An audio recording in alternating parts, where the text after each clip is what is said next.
هناك خبر مرعب، تصريح مرعب. اتفاق جديد بين السعودية ومصر بتقدم مصر للرياض من خلاله 84 قطعة أثرية من مقتنيات متحف الفن الإسلامي بالقاهرة على سبيل الإعارة لمدة 2 سنين.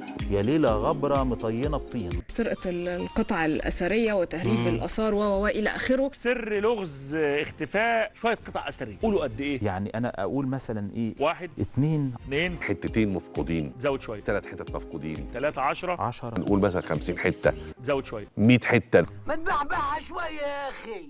500 قطعة 1000 يا أخي زود. 32,000 32,000 قطعة من تاريخك يا مصر. 33,000 33,000 حتة مفقودين. 33,000 قطعة آثار. 33,000 و638 ده اللي تم حصره على وجه الدقة تقريبا، عشان انا ما اقدرش اكذب عليك، انا راجل كوريكتو. هو احنا عندنا كم آثار بالمناسبة باقية؟ انتوا بس مركزين معايا في العدد ولا ما خدتوش بالكم منه؟ حضارتنا كلها بتتنهب. مصر بتتباع يا رجالة. انت بتتكلم جد والنبي يا كابتن؟ يعني لو كان ينفع يشيلوا الهرم كانوا شالوه. يا وزير الآثار، الآثار دي مختفية، الآثار دي مسروقة. قول لنا راحت فين الحاجات دي؟ صدقني أنا لو أعرف أقول لك، أنا ذات نفسي مش عارف. معنا الأستاذ بسام الشماع خبير المصريات. من وراء عملية السرقة؟ هل هي مافيات كبيرة؟ هل هي في حد جوه المنظومة؟